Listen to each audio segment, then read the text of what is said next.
Монголчуудын үнэ эртний үнд соёлын өв болох үндэсний шагаан харваа сүүлийн 20 гаруй жилийн хугацаанд эрчимтэй хөгжиж байгаа спортын нэг. Орон нутагт шагаан харваа хөгжүүлэх, уламжлалт ёс жаягийг залуучуудын өглөөлөх, харваачдын ур чадрыг дээшлүүлэх чиглэлд анхаарч, Ховд аймгийн иргэдийн төлөөлөгчдийн хурал аймгийн шагаан холбоо хамтран жил бүр шагаан ууган харвааны тэмцээнийг зохион байгуулж ирсэн. Коронавирусны халдварын улмаас сүүлийн 2 жилийн хугацаанд засварлаад байсан уг тэмцээнийг энэ жилээс эхлэн уламжлал ёсоор зохион байгуулж эхэллээ. Аймгийн шагаан холбоо 2022 оны ажлын төлөвлөгөөндөө 20 гаруй харваа тэмцээнийг зохион байгуулахаар төлөвлөжээ. Мөн хөдөөгийн 16 суманд шагаан холбоо байгуулах, өсвөрийн харваачдыг багаас нь бэлтгэх чиглэлд анхаарч ажиллаж байна. Яриа. За бид ер нь Ховд аймгийн шагаан холбоо энэ шагаан спортыг хөгжүүлэхийн тулд сүүлийн жилүүдэд бас онцгойлон анхаарч зөвхөн энэ шагаан Ховд аймгийн хэмжээнд аймгийн төвийн хэмжээнд шагаагаар хичээлдэг хүмүүсээс гадна бүх сумдыг шагаан холбоотой болгож энэ үндэсний өв болсон шагаан спортоор хичээлдэг сонирхогчдын тоог нэмэх юм зорилго тавиад ажиллаж байгаа. За 5-6 сумыг бид шагаан холбоотой болгосон. За энэ эхний удирдлагаа багтаагаад бүх сумыг шагаан холбоо байгуулж ингэж хөгжүүлнэ гэж ингэж үзэж байгаа. За үүнээс гадна өсвөрийн харваачдыг бид нэлээд анхаарч энэ өсвөрийн харваачдыг багаас нь бэлтгэх сургуулиудтайгаа хамтраад сумынхаа засаг даргатай хамтраад бас нэлээд анхаарч байгаа.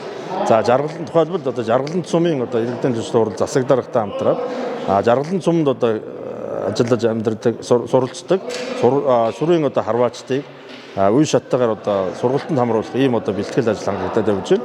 За зөвхөн сургалт явуулахаас гадна энэ шагаан спортын дэг жаяг ёс зүйг бас багаас нь төлөвшүүлэх ёстой гэж ингэж үзэж байгаа. За Ховд аймгийн шагаан холбоо сүүлийн 4-5 жил тасралтгүй улсад тамирчтай оролцуулж байгаа. За энэ жил бол яг энэ Ховд аймгийн төвд харагдж байгаа шагаан харваачтаасаа бид шигшээд улсын аваргад тэмцэх багаа оролцуулна.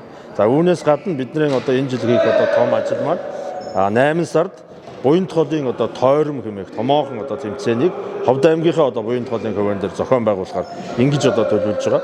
За энэ тойрон дээр манай ялангуяа Баруун Таван аймгийн харваачид ирж оролцсон.